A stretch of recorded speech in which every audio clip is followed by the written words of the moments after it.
Okay, welcome everyone to the ultimate country comparison today with CIEE.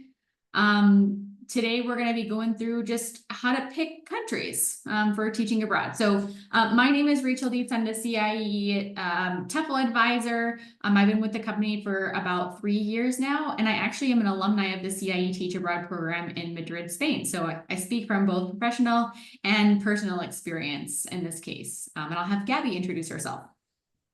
All right. Hey, I'm Gabby. I am a program assistant on the Teach and TEFL team. I've been with the program for a little over a year as this role. However, similarly to Rachel, I'm also an alumni of the Teach in Spain program as well as the Teach in Thailand program.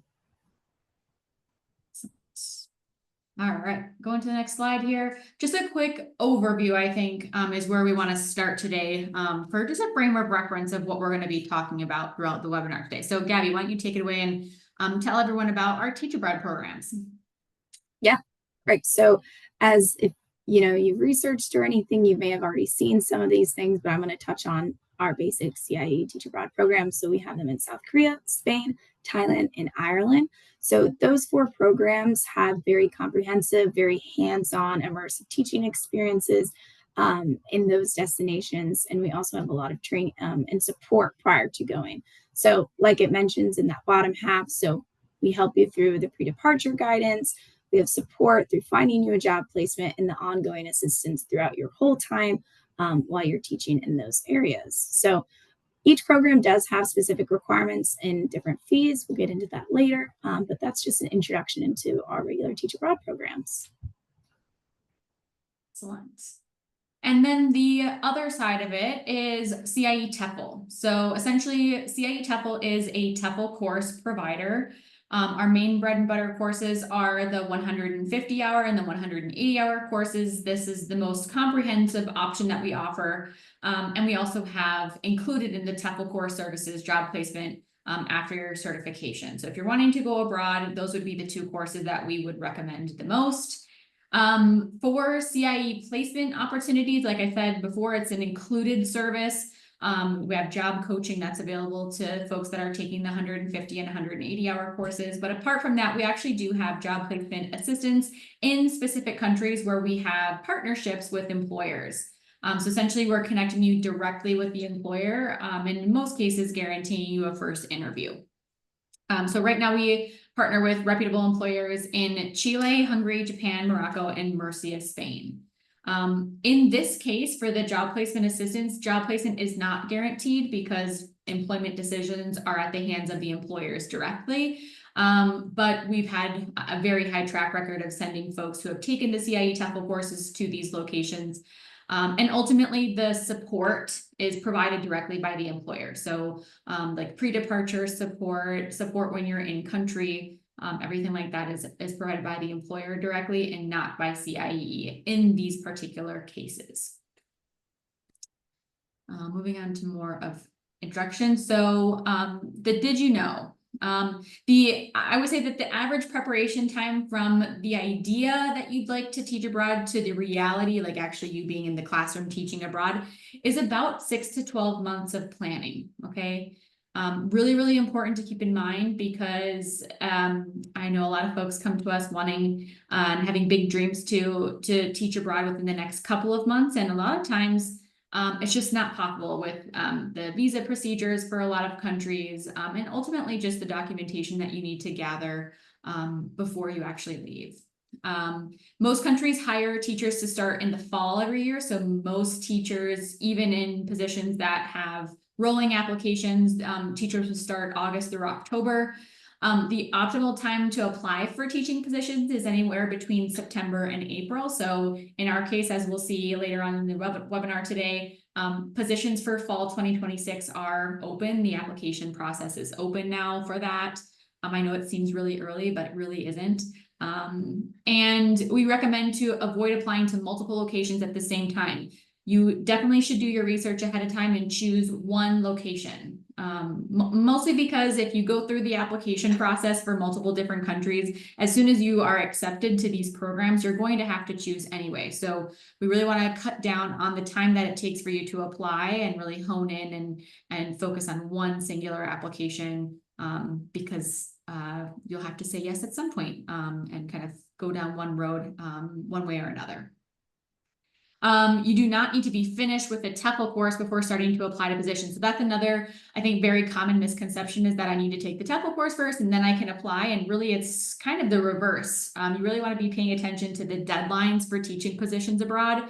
And TEFL can fit into that like a puzzle piece. You can either be doing it simultaneously with the applications to teach abroad, or you can even be starting the TEFL course potentially after you've submitted your application. So it depends really kind of where you're going. And again, we'll talk more about that, but you certainly do not need to be finished with a TEFL course to submit applications to teach abroad. And I'll have Gabby talk about the general requirements. All right. So like I mentioned every program does have its own requirements. So generally though, so you need to have a native level English fluency, bachelor's degree in any field.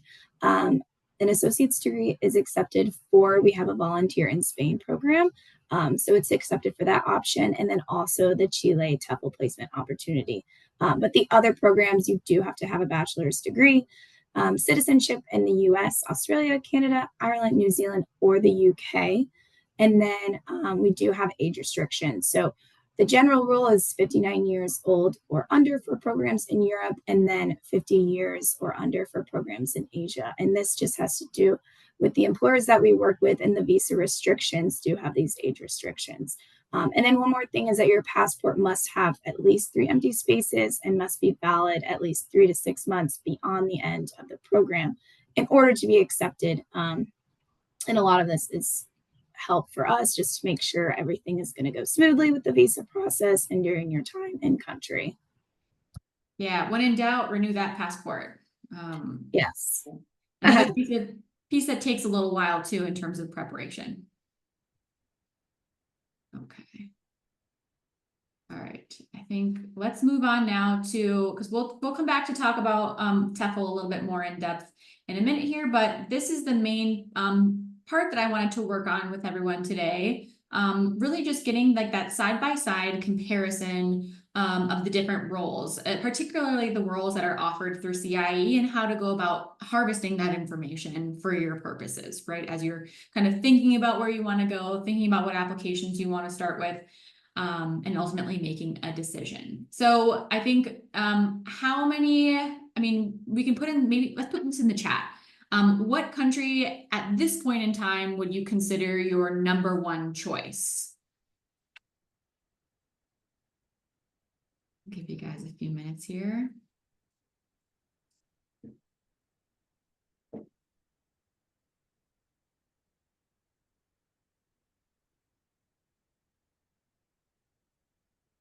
We've got Spain. Love it. Anyone else brave to say a top choice as of now? Maybe it's not your #1 choice, but one of the choices that you're looking at. I'll give just a few more seconds here. Spain is another one. Okay. I think it's safe to say, let's go ahead. Yeah, Japan, South Korea, Thailand. Okay, okay. Nice. Great. I think we got the most responses about Spain, so we'll start there. But then we'll move on to Japan, like some of the Asian programs too. Cool. Okay. So starting with Spain here, these are in my mind the most important questions to be comparing and contrasting as you're thinking about what position and what country is going to be the best for you. So first question I always like to ask and to be clear on is, what's the teaching role? So I'm going to refer to our Teach in Spain program page here, and I'll put the link in the chat for everyone to have. I will say, Rachel, someone mentioned the chat might be disabled. So that is why they were throwing their countries in the Q&A. I don't know if that's something you know how to fix. Obviously, the Q&A works, but hopefully they are able to get your link in the chat. I think I just activated it for everybody. Oh, perfect. So we should be good to go. You guys can let me know if it doesn't work still. And the Q&A always works too. Okay, so Teach in Spain program. This is our main, yay, it works now. Great. So yeah, I put the link in there for the Teach in Spain program through CIEE. The first question again, is the teaching role full-time or part-time? Usually on our website, we have program highlights here. And just a quick snippet of everything that you can expect from this particular program and this particular position. So here you can see that they're mentioning something about 3-day weekends. And also in the program highlights, you can see that they're talking about it being a part-time schedule with 3-day weekends. So in my mind here, for teaching role, full-time or part-time, it's going to be a part-time teaching position. And in fact, we also know that the teaching position in Spain is a language assistant position. That's going to be listed down typically in the job description section of our website. And this is always the same for every single program, right? So we have language and culture assistant. I'm gonna write that down here. So part-time teaching position, language and culture assistant.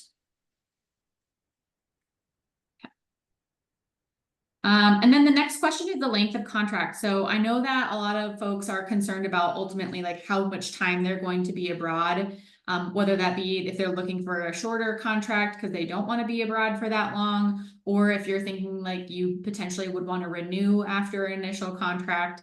Yeah, that's always listed on our website as well. So back to the overview here. We always have the length of contract usually in a chart here. So you can see that our fall semester is always late August through late June, more or less. So I always say it's about 10 months.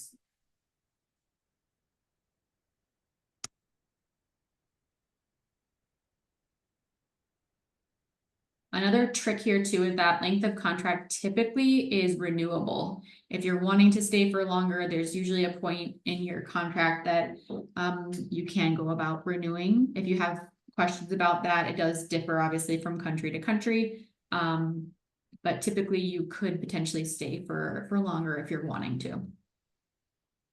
The next thing, compensation. So again, we have the compensation listed in the chart here right at the top of the page. So for Spain, it's going to be €1,000 a month.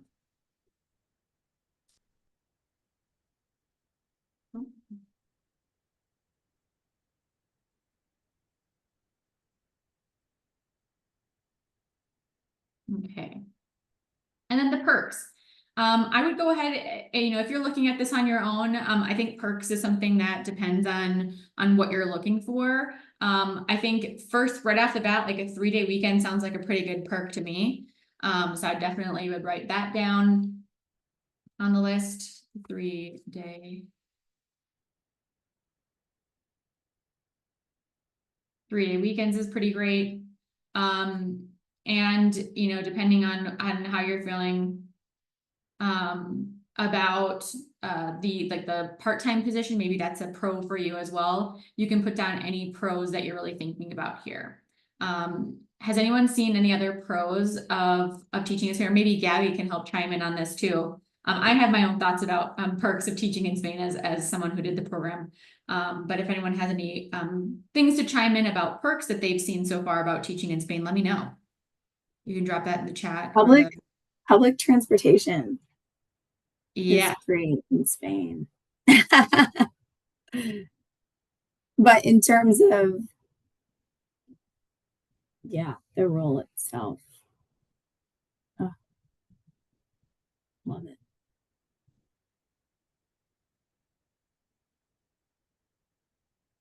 Yeah, public transportation. You can't go wrong with public transportation in Madrid, that's for sure. Never. It's superior. Cool. If you guys Someone said being in the capital is a pro. Yeah. Yeah, major metropolitan city for sure. And there's guaranteed placement in the region of Madrid too in our program.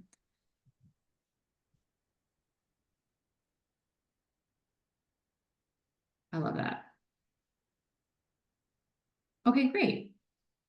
For our purposes here, I'm specifically focusing on fall 2026 because as you can see, the spring semester deadline has already passed. But for fall, you can always see, and this is where you would start an application too. You can always see that the application deadline, in this case for a fall 2026 start date, is February 1st.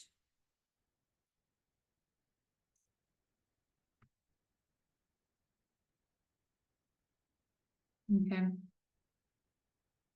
This is super important. I would say rule of thumb on application deadlines, if you can submit beforehand, like before February 1st, preferably maybe even a few months in advance, that would be our recommendation 100%. I think right now we've been accepting applications for fall 2026 for Spain for a few months now. And we hope to be getting back to people about their applications within the next couple of months too. So getting a head start is always a fantastic plan. You know, like I said before, 6 to 12 months. That's a good rule of thumb always. And someone is also asking if the comparison doc is going to be sent out after this meeting. And it is, correct?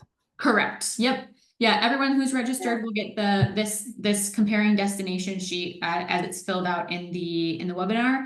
And then I'll also send out a recording too, if you're wanting to watch back.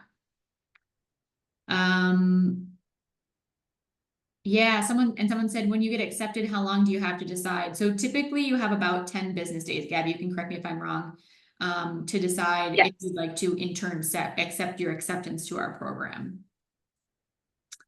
Okay, so departure, is that correct, Gabby? Yes. Perfect. Okay, so like we saw here, I think this is a really good place of reference to get a good snapshot of what you're going to, what you can expect really. So again, the arrival date here is late August or September. So I'll put that in there. Late August or September. You could even put in the end date technically to your contract. But this should be a good reference for that too.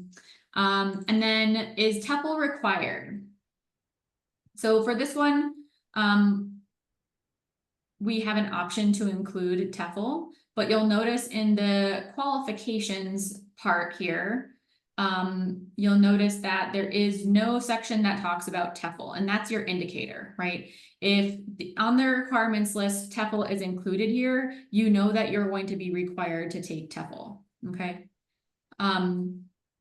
In this case, the requirements, I think, is always a really great place to visit regardless, because you do need to double check your eligibility, as we were talking about before in the beginning of this webinar. If you do not meet the eligibility requirements, unfortunately, we've been unable to accept you to our programs. If you have questions about that, please let us know and we can definitely chat with you about your eligibility. But in general, we try to be as clear as possible about the requirements for our program on the website. So in this case, no. But we'll talk about how to decide about TEFL, why does TEFL play a role? Why would we include it in the program if it's not required? That kind of thing. We'll talk about that towards the end. And then notes, I think for this purpose, so that everyone has a reference when you guys are going back, I'll just put the link in the notes here. But yeah, so that's the initial snapshot of Spain. I think the next one we can do is probably Thailand. I know that Thailand is another big option, and it's also a program in Asia, like we were mentioning before. So I have the page here, and I'll put this in the chat too for everyone to reference. And again, this is all publicly available on our website too. So I'm giving you the links now, but you can always take a look through our website at CIEE.org. Okay, so teaching role again. Teaching role here. Again, we can either find it, you can see that it's pretty much a copy over of everything that we saw on the Spain page, but just related to Thailand, right? So here, let's see. Any information here about the teaching position? If it's not directly listed here, then we can always look at the job description. And the first part of the sentence here, you are a lead classroom teacher. If you wanted even more description on that, we do have a section on workload. So this is going to be a 40-hour a week work week. So I would say for this case, it's going to be a full-time lead teaching position. Okay. Moving on to the next question. If we're going back to the overview, the next question is the length of contract. So again, here we can see the length, the options here for the program date. So we actually have a 1 semester option and also a 2 semester option. So you can either go for, if you're going in the spring, you would start in May, end in September. If you're doing 2 semesters, that you start in May and end in March. So let's put that into the chart here. Length of contract, you can choose 6 months or 12 months.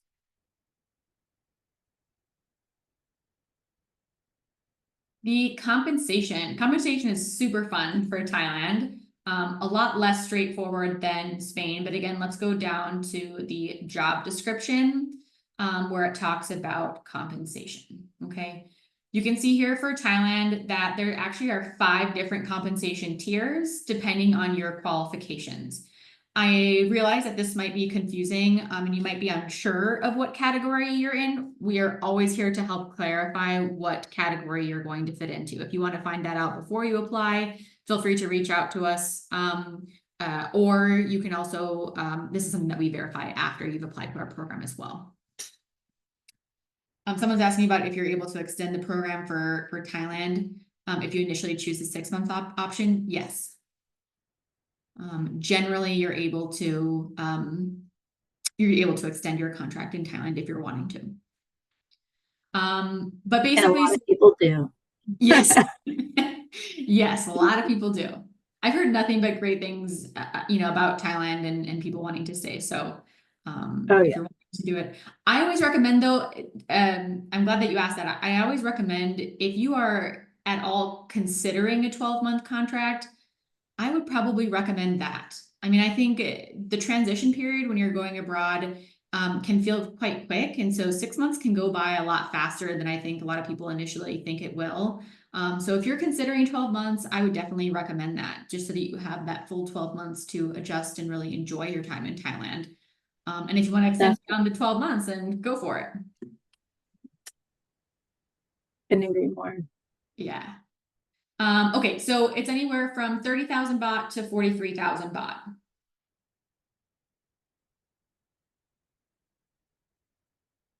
30,000 to 43,000 baht. Okay. I'll just put here too. Verify tier. Perks to Thailand. Again, this would be something that, depending on your personal thoughts and what perks are going to be for you, this would be a place to put in your pros. Because Gabby did the program, I'll tap in Gabby again to share any perks that she thinks about the program in Thailand. Yeah, I mean, we have conversations with a lot of people and what they want to get out of teaching abroad. If you're looking to have the money that you're making in Thailand go, or that you're making abroad go further, Thailand is definitely a good option. So as you may have expected or may already know, life is a lot more affordable in Thailand than it is in Spain. So if you're just comparing those two, that is definitely a perk, is you're able to save a little bit more baht. And I've had friends who were on the program during the same time as me, and they came out with a couple $1,000s. So definitely have that option. And I know we'll get into South Korea later, and that's probably the biggest program that you can save some money or make some extra money on. But that's definitely one of the perks of Thailand, as well as it goes further. Yeah. And then, I could make a whole list of the people in Thailand are a perk. Everyone is just lovely. Yes, you will get a table. You will get a copy of this table after the webinar today, just for folks who are asking. I think another interesting section that I like that is, again, a nice little list of things that are going to be included, particularly in the CIE program, that relates to perks, is exactly what you're going to get. So, you know, things like guaranteed job placement, the pre-departure support, housing provided by the employer. This, I think, in my mind, is a huge advantage. For folks that Huge. maybe don't know, housing is not included in Spain, but it is included in Thailand. So I'm going to put that on the list too. And it's rent-free housing.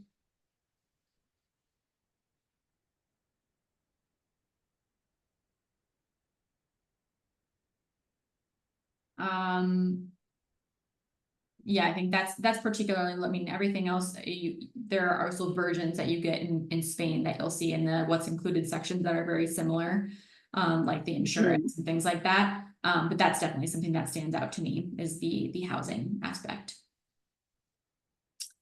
Okay, great. Next question is the application deadline. So right now we are kind of in between seasons. So spring 2026, again, we're coming up. I mean, that's a little over 6 months at this point. So we are getting kind of close to the wire on that. You can see that the application deadline is November 1st, which is in just a couple of days. And then we also have, of course, the fall option here. So you can see fall 1 semester or 2 semesters. That application deadline is February 1st. So with a thought process of preparing 6 to 12 months in advance, I'll put the fall program deadline on here. Wait, what did we say? It was February 1st.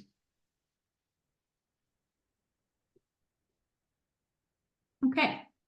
And then the departure. This is interesting for Thailand. Again, you can see here that we actually have 2 departures per year. We have a spring departure that would be sometime in May, or a fall departure that's sometime in October. So I will indicate that here. So spring would be May.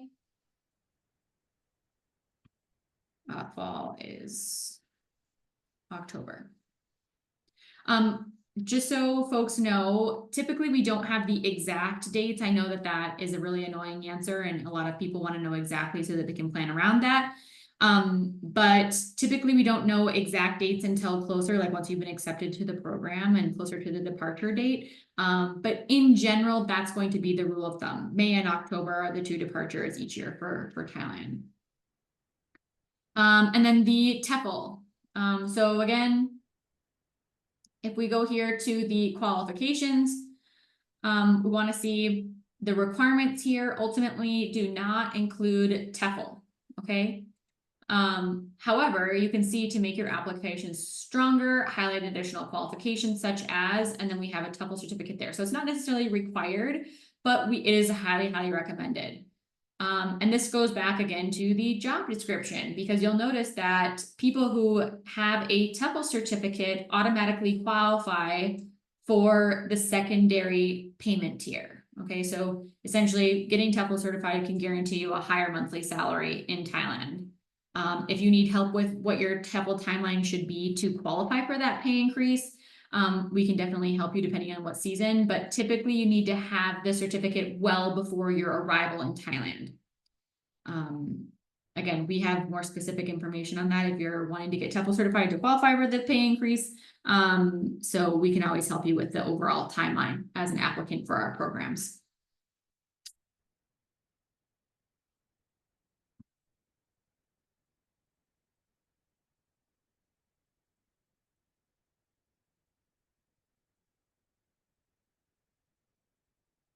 Okay, and in the notes, I will put just the general link here.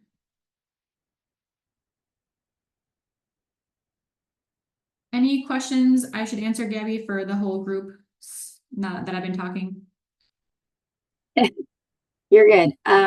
Someone was asking about the USD conversion for the bot compensation, so I just threw that in the chat. Oh. And then yeah, someone asked if most people study education as an undergrad, and I was actually just typing up an answer that we do have a wide mix. I think you'd probably agree on that, Rachel, where Yep. we do have some who majored in education, but like a lot of our participants also just have degrees from random areas as well. Yep. Yeah, I think we get quite a mixed bag. You definitely do not need to have a degree in education specifically to apply for our programs. And yeah, just so everyone on the recording gets to hear, 30,000 to 43,000 baht is roughly translated to 918 to roughly 1,300 US dollars per month. That's the range for the salary in Thailand. Okay, great. Moving on to Korea. So I will put the link again for Korea in the chat. I will also just preemptively put it in the notes here. And going into the teaching role. Sorry, before we jump to Korea, we do have another Thailand question. Someone's Sure. asking about the housing in Thailand, and if it's with host families or university styling or something else. Yeah, so in Thailand, you're going to be in housing that's provided by your employer. Gabby, you want to talk a little bit about like what your housing looked like to give an example? Yeah, it can kind of range depending on the location and depending on which housing that your school sets you up with. I personally was in like a tiny little 1 bedroom apartment complex. But I had friends that went in the same time as I did, and they had like shared spaces. Of course, you're always going to have your own room. That's guaranteed. Whether it's what I had, my own room with my own little apartment, room, or if you have a bigger space, but you share maybe a kitchen area um, with other people, but you will always be guaranteed your own specific bedroom.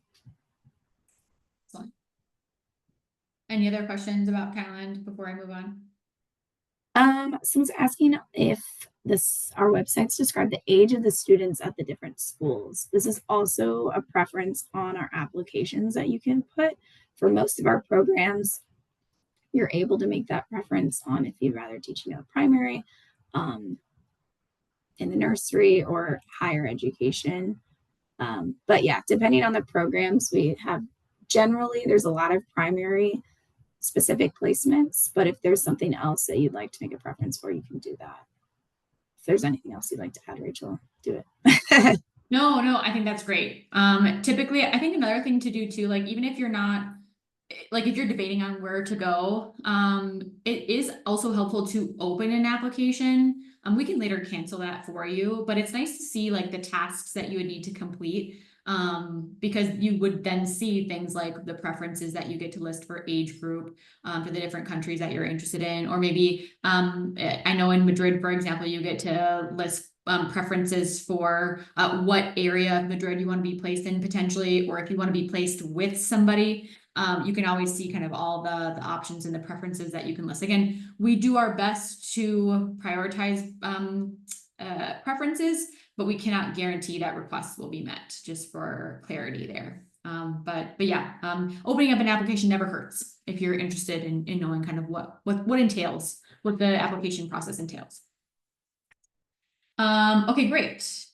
Moving on to Korea, full-time teaching, or sorry, the teaching role.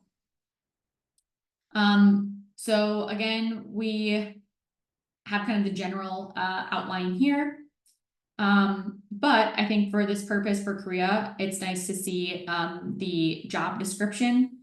So I think one of the highlights here is that you can apply for private schools and public schools. But ultimately, in terms of the workload, you can see that this is going to be, for the most part, a full-time teaching position.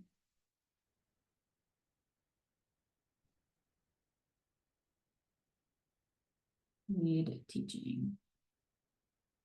I think in my personal opinion, it sounds like from everyone that I've talked to across programs, this sounds like it would be the most involved teaching position across the board, I think.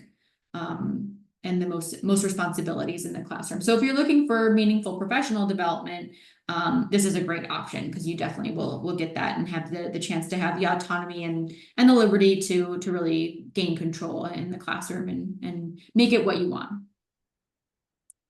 Length of contract.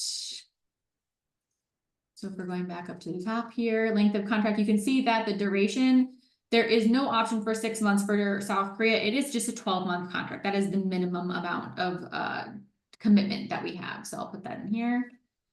12 months. The compensation for Korea. So again, And I'm also with Korea, something that's interesting is that there are two different routes that you can take. So you can go the public route or the private school route. And I'm going to drop in a super helpful link that we use to compare the two. So, like you can see on Rachel's shared page, this is going to differ between your compensation, the age group you're teaching, sometimes your role, sometimes, you know, how many hours that you're in the classroom is going to depend on whether you'd like to teach at a public school or a private school. yeah. An important consideration to make. And of course, we are also here to help you decide if you need kind of a sounding board to decide on what route you want to take. I think one thing, you can correct me if I'm wrong, Gabby, but if you are interested in Epic, you do need to make sure that you're paying attention to deadlines. I know that Epic is Yeah, notoriously very strict about deadlines, and you usually need to have that application and those details solidified even more so ahead of time as the private in comparison to private schools. So yeah, definitely be cognizant of timeline if you're considering Epic as an option. definitely. Okay, so compensation here depending is anywhere from 2.1 to 3 million won per month. So I'm just going to copy this top in 2.1.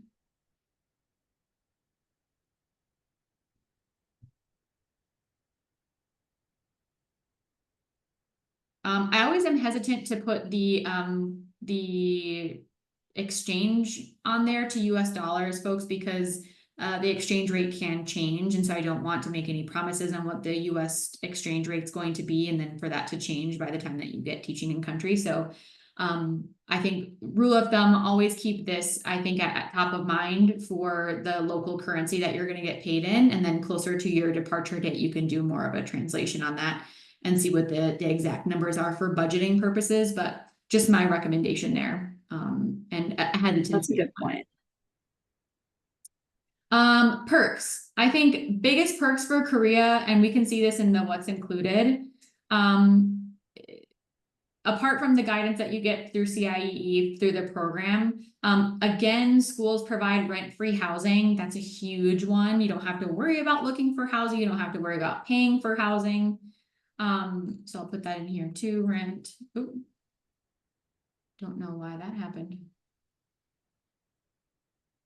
And another perk is that the TEFL course is included. If you do have certification from maybe another TEFL course, depending on if it's works for our South Korea Basics program. We do have two different programs. Our regular South and Korea program does have TEFL included. That's a huge perk. If you do have your degree in education or have a lot of teaching experience, then you might be eligible for the Teaching South Korea Basics program. Mm-hmm. Yeah, that's a great point. I think another thing too, I don't know if we have this listed on here. So maybe it's out of date now. Oh, this one here, that schools potentially can provide reimbursement for one-way Yes. airfare to Korea. That's a big one, right? Who wants to pay for a flight out of pocket? I think getting reimbursed is a great perk.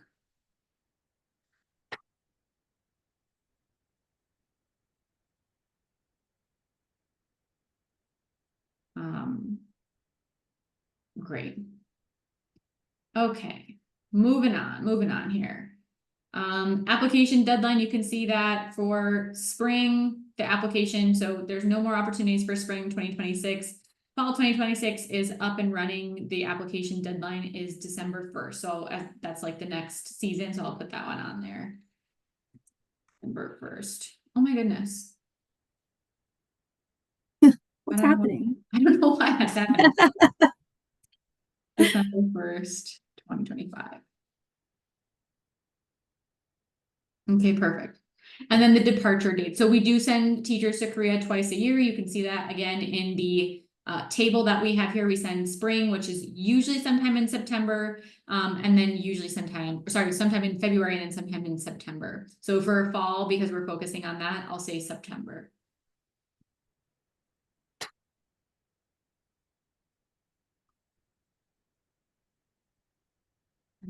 Spring. Is TEFL required? Okay, so again, if we're going here, we're going to the qualifications part. We can see that TEFL is actually included in the requirements section for this. Again, the TEFL course, because it's required, we are bundling it all together. So when you sign up for the CIE program, it's really a full service program, right? We're helping you land the position in Korea. We're also helping you get TEFL certified, which is part of the requirements for the program. So again, you do not need to have your TEFL course complete when you apply for this. We are helping you to achieve that through our program. But so I'm going to mark here that it is. Oh my goodness.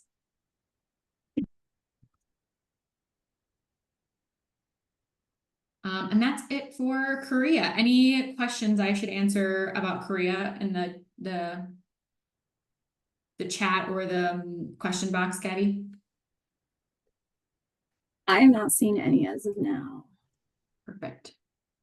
I'm going to go out and start closing out some of these windows here.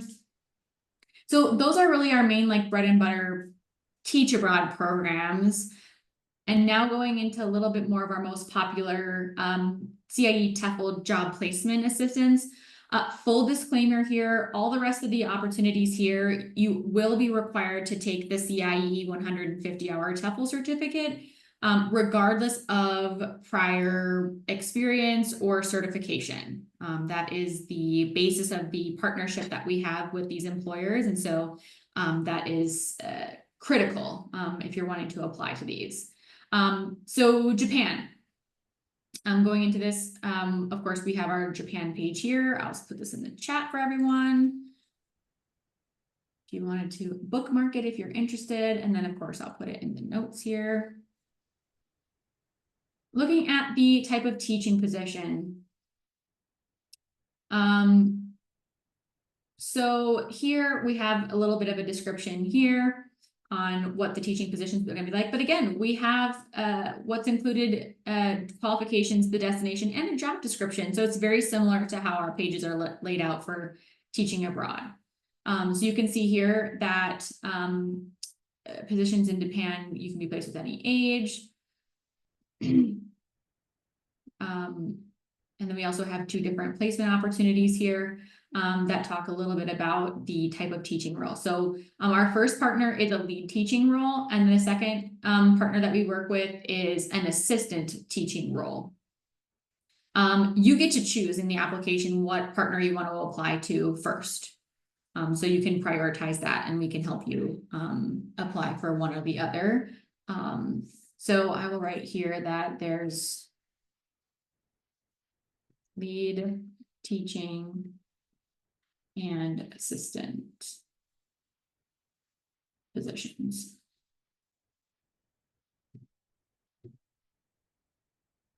Okay, length of contract. So here, I believe we have the length of contract listed here and the table. Again, tables are really important for us for quick information. So 1 year renewable contract.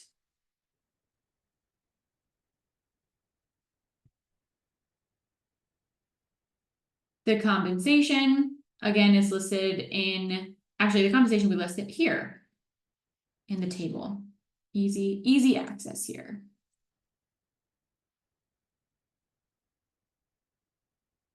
I'm trying to make this as easy to read as possible.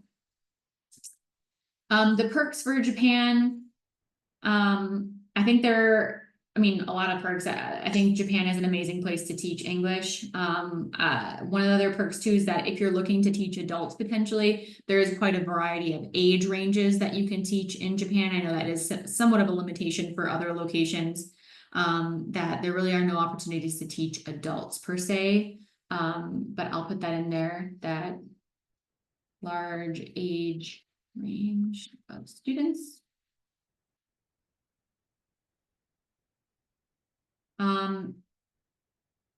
And then another place to look for more perks, he is in the what's included section. So there's things like comprehensive teacher training. So again, if you're looking for meaningful professional development within the field of education, you're definitely going to get that in Japan.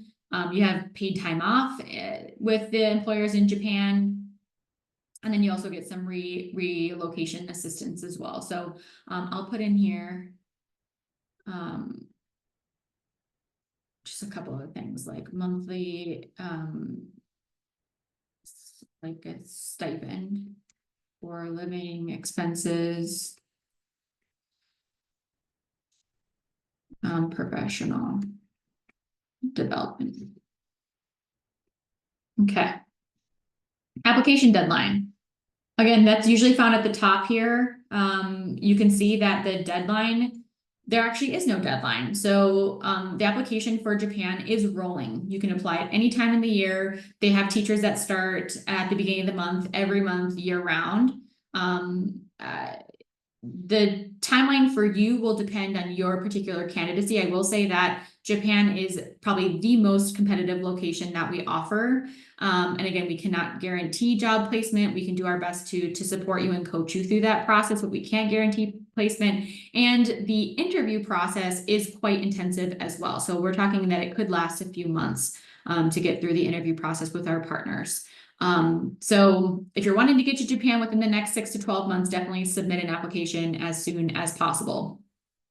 And yet again, to reiterate this, you do not need to be complete with the CIEE TEFL course to apply for this. In fact, as soon as you start your TEFL course, you can submit an application for these job placement assistance and we can get you started right away. We recognize that a lot of times the timelines are quite lengthy. And so we're here to support you in speeding up that timeline as much as we can. A lot of cases we just can't expedite because of consulates and visa processes and employers and things like that, things that are out of our control, but things that are in our control, we're here to help you with your timeline. So I'll just go ahead and copy that in there.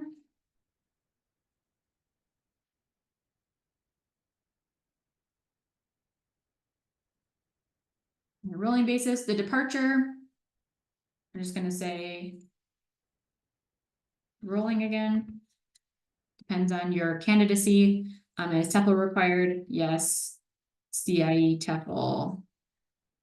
I think with Korea, if you have an outside TEFL provider, like Gabby was mentioning with our basics program, it doesn't need to be CIEE specific. There are other requirements that your TEFL certificate will need to meet to qualify for the program. But specifically for the job placement assistance through the CIEE TEFL course, it does need to be CIEE TEFL's course specifically. Like we don't accept outside providers in this case. Okay, any questions on Japan as I'm working through here? Not seeing any as of now. Perfect. Okay, moving on to Hungary. So again, just following my little rhythm here, putting that in the chat. I'll put it in the notes here. And looking at the teaching role. So again, we can see that there's teacher training provided, not a ton of information exactly on what's expected of you for the job here. So let's go down to the job description. And you can see here, all positions are full-time. Okay. And I can tell you too that they're going to be lead teaching positions.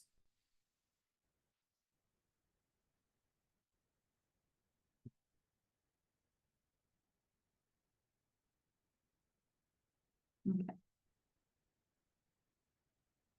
Length of the contract for Hungary. Just going back up to the top here. You can see that there's a little bit of a variance here in our experience. Sometimes they want you to arrive in July and August and stay till June. Sometimes they want you to arrive in August and stay through August. So this is what we found is very individual. So it's usually about 10 to 12 months across the board. You can kind of see that description here. But that is kind of some insider information because it is more individual on what contract is offered after the interview process. But I'll put in here 10 to 12 months. Oh my gosh. 10 to 12 months. Compensation. So compensation, again, this is highly individual. The actual number on your contract might vary, but this is generally the range that we've seen on recent applicants. So 354,000 to 474,000 for the local currency in Hungary. Okay. The perks. Let's do the what to expect section again for the perks here. I think a big perk in my mind, maybe that's not super clear on here, is that it seems that the visa and like immigration process is a lot more streamlined in comparison to other countries. So if you're worried about that or looking for more of a streamlined process, then this is the one for you. Because there's a lot less documents that you collect ahead of time and a lot more that's actually done in country from our understanding. The visa process ultimately is something that the employer would take care of with you on an individual basis, but just relaying the information that we've gathered from our recent participants that have gone to Hungary. So I'll put that in there. Easier visa. Other things that could potentially be included, sometimes there is rent-free housing organized. This is an option, again, depending on the contract that's offered and what you talked about in the interview process. You could also be offered rent-free housing.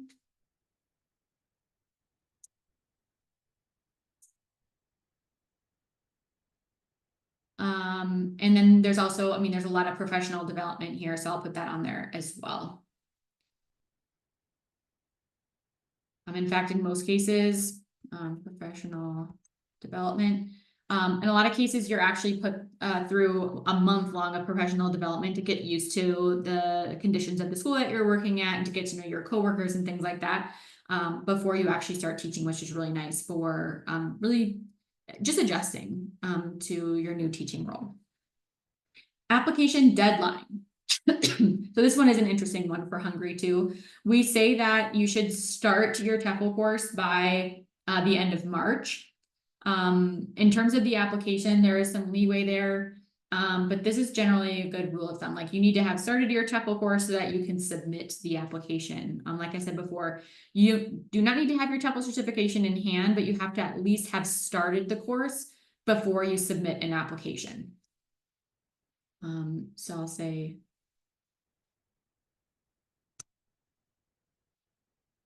March.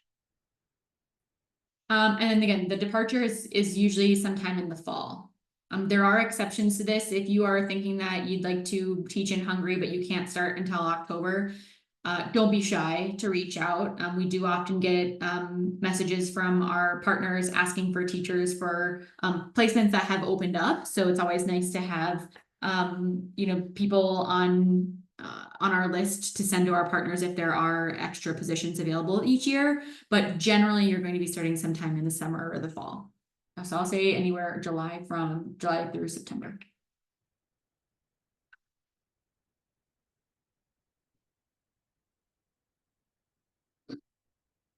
And then I'll put the same thing here. As I already mentioned. And I'll just go ahead and preemptively fill this in too. Okay, great. Two last little options here. I'll go through really quick and then we'll get to some last minute questions. Morocco. Do that here. And Gabby, you can stop me at any time if people have questions as I'm kind of rolling through this. Okay. The job description here.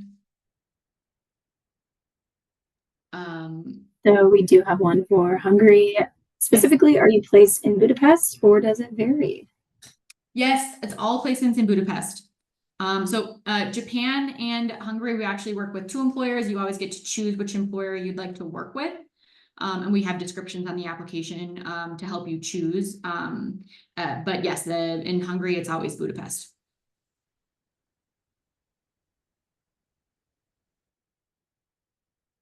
You can see that this is a lead teacher, full-time position.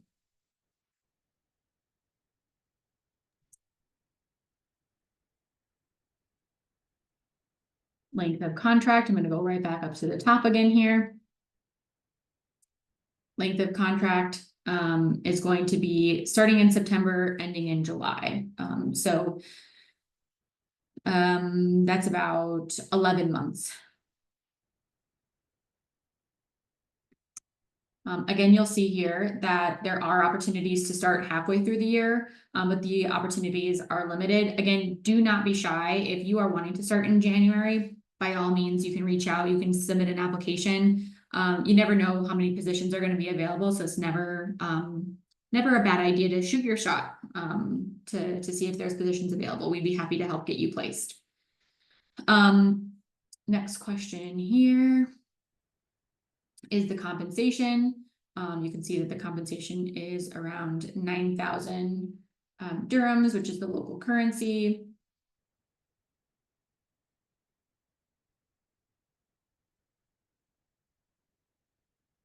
Perks. One big perk that I've seen here is that there is an actual all expenses paid teachers conference in Morocco, which I think is pretty cool, that you'll get to go on with others of your coworkers and then also get to network with other teachers in Morocco during your time there. So I think that's really cool. And then of course things like local insurance, paid days off. But I think this for me is like the big cool one. I mean, a paid trip to get to meet new people, I think is a great opportunity Yeah, I love that. Sign me up. for training. Yeah, and networking, yeah.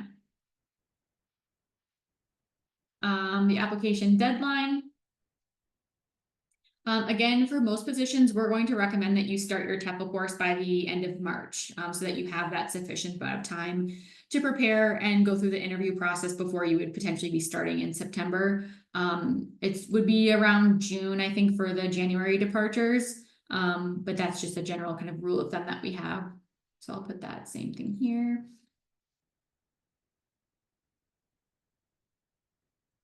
And then the departure, like we're saying, is either September or January.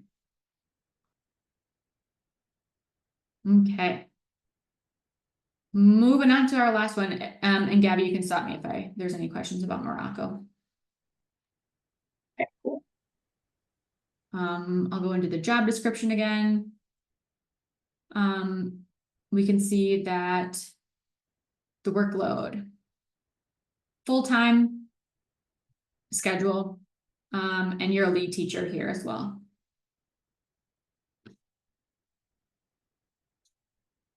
Length of contract. Again, if we're at the top, like length of contract is usually between 10 to 12 months. So I'll just copy that in here.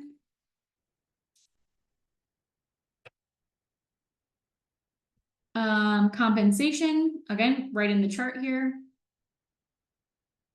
And again, also in local currency.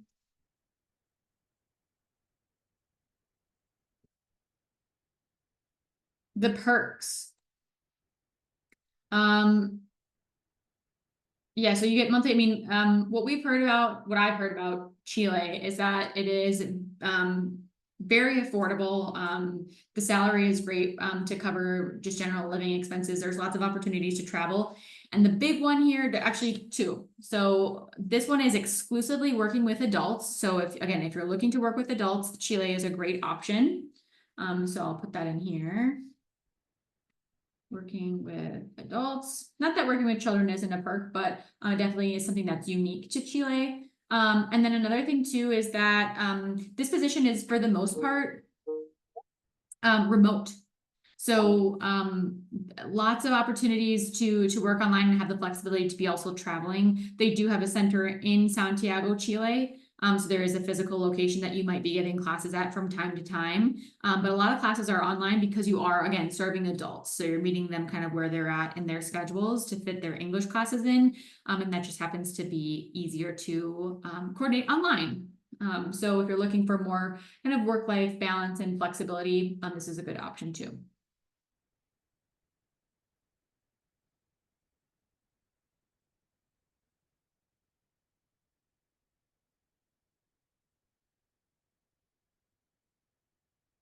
Application deadline. There is no deadline here because, again, just like Japan, it is rolling. So I'll just say rolling here. and the departure is rolling. One thing I like to be super transparent about with Chile is that the visa process, unlike Hungary, the visa process for Chile is quite lengthy. So right now we're being quoted at anywhere between 12 to 14 months of waiting time for a visa approval. So it is important to apply well ahead of time and to have a good runoff to when you're actually wanting to be in Chile. The partners are very responsive and do their best to be supportive for you and getting answers and helping to push your visa process through. But ultimately, we're at the kind of the graces of the consulates in the US to approve your visa. So that is something to keep in mind, that your timeline might be a little extended if you're wanting to go to Chile.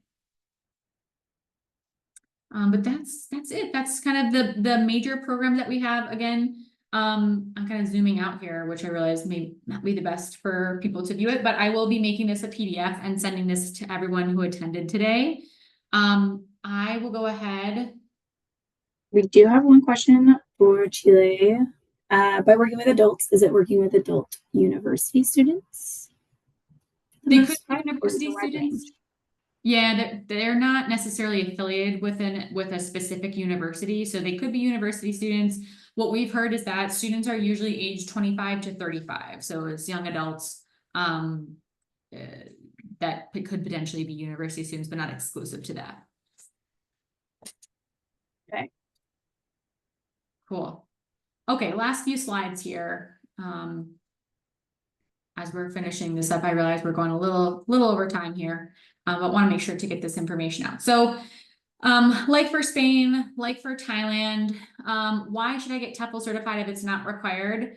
We talked a little bit about this, but the main three reasons are the flexibility, the possibility to make some more money, and ultimately to have less stress as you're going through the preparation process for teaching abroad. So flexibility means that you're not limited to certain countries. If you are in Spain and didn't get TEFL certified and wanted to go to Hungary, you would then be required to take the TEFL certificate as you are teaching in Spain. So just something to think about if you're wanting to go from country to country, like Gabby did, go from Thailand to Spain.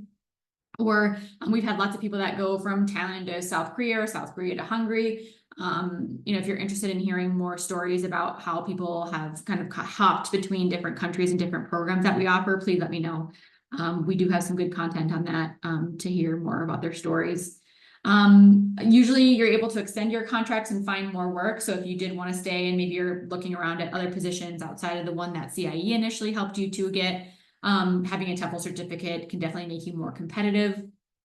And again, if you're thinking that you'd like to teach abroad again after going to a place that doesn't require it, having the certificate can make the reapplication process a lot easier. More money. Like I mentioned before, you can make a lot more money in Thailand if you're TEFL certified or if you have qualifications specifically in the field of education. So that's an important consideration. And then in Spain, you can request more money per hour for private tutoring. Private tutoring is pretty common. Lots of students want private tutoring after school hours. And so if you're certified and you have qualifications specifically catered to teaching English as a foreign language, you could be charging more per hour. And then less stress. So you'll know how to navigate ambiguous situations in the classroom. That's heavily talked about in the TEFL course. Better understanding cultural context in general and going through situations and how to navigate that ahead of time so that when you step into the classroom, you have the tools to handle that. And then to have prepared materials to get better at improvising on the spot. I think the TEFL course does a really good job of helping you to prepare potential materials that you could actually be using. I've heard that feedback a lot from folks that say, I did this as a project in my TEFL course, but then I actually ended up using it in the classroom when I was teaching abroad. So it's all about preparation, essentially, so that when you're in this kind of period of transition and getting to know all these new things, that the actual teaching role itself is something that's solidified in your mind and you feel confident in fulfilling that position. And I mentioned this before about kind of the courses that we would recommend for CIEE. I particularly recommend our 150-hour TEFL course. It is the most comprehensive course that we offer, and it's really geared towards folks that are wanting to teach English abroad. Right now, actually, we're offering a $200 discount for folks that are just looking to get TEFL certified, maybe are still unsure of where they want to go for the rest of the courses in 2025. So We are launching a course on November 3rd, and we're also launching a course on December 1st. And then we also have a $300 discount. We can't combine discounts, but it is a little bit bigger for folks who are going to be going on a teach abroad program, like to Spain or to Thailand, in particular, if you're wanting to start TEFL ahead of time, which we definitely recommend. And then the bullet points there are just kind of what to expect. I think just a quick look at that is it's 11 weeks long. It's about a 12 to 15 hour time commitment per week during the course. You do get quite a bit of interaction with your peers and also with your course instructor. Our course instructors are stars. They give you personalized feedback throughout the course. And I think they do a really great job of leading you and giving you just really, good feedback for what you're going to be actually experiencing in the field. And then we have a 20-hour practicum. So the practicum is essentially you getting to practice what you're learning in the TEFL course in a real teaching scenario before you actually depart out to teach abroad. So you get that hands-on experience, which I think is always beneficial. Okay, staff recommendations. Gabby, I'll have you take it away on this one. Yeah, so like Rachel has mentioned, apply early. The earlier, the better. Of course, we're looking at maybe 6 to 12 months in advance is the basic range of how long it's going to take to get all the paperwork, all the applications submitted, everything that is necessary prior to going abroad. Again, also choose one destination. If you try to open up several different applications at once, it can get a little messy.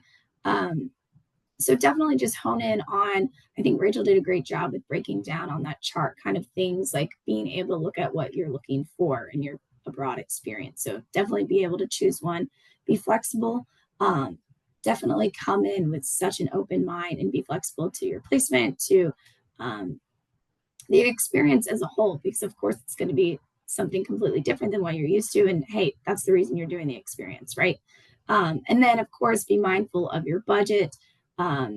Different countries, we have some different recommendations for how much savings you should come with. And, we did touch upon the different programs where it's easier to save money, the other programs where it's a little bit harder to save money.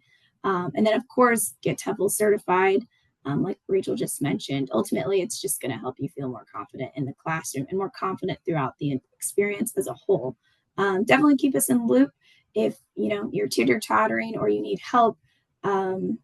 With South Korea, for example, on which route to decide, private versus public, or you just are trying to decide between two different countries as well. We're here to help you and we're here to walk you through the process. And then also definitely read our communication thoroughly. Like you are paying for it. You're paying for us to bug you in our emails and paying for all of the resources that we're providing you. So definitely take advantage of that and read that. And ultimately, it eliminates questions, but also it's there for you. So definitely take advantage of it. Yeah, we're not anything if not sources of information. So anything that we send out is intentional and definitely worth your time to read through. Yes. Just a quick few to-dos. So I think to sum up this webinar, make sure that you do your research. I think it's really important to sit down and take a look at a chart like this and really consider like what you consider to be pros and cons of these different locations. Again, if you need a sounding board, you need someone to talk to about this, we have places that you can actually, Gabby, will you put in the teach call link? Yeah. Because you can talk to us individually too. And, apart from these larger webinars that we host, you definitely can get individual support as well. Again, we're a broken record on this one, but please choose one country. Super important to do this. It's going to streamline the process and make it a lot easier on you. And then complete an application ASAP. Do not wait until the application deadline to submit. Please submit ahead of time. We promise that it makes a big difference and really will help you on your journey. And that's it. If you guys want to follow us on our socials, on Instagram and TikTok in particular, our accounts are run by our teachers. So if you're wanting to hear not only from Gabby and we've done the programs ourselves, but of course now we work for CIEE, but we have more teachers that are on our programs now that post on our social media accounts. So we are at CIEE Teach on all platforms. But yeah, any last minute questions, feel free to drop them in the question box. Happy to answer any as we wrap up here. I'm not seeing any as of now. Perfect. Oh, Well, thanks guys so much for attending. I really appreciate yes. your support. And again, if you have any questions, please let us know. I put the emails in there, we put the call link in there. But yeah, I mean, really anything that you need, we're here to help. I think there's a couple. Yeah, no problem. Thanks for attending, Lynn. Great. Well, okay, we'll wrap it up here. Again, thank you everyone for your attendance and we'll catch you guys later. Perfect. Thanks, guys. Bye.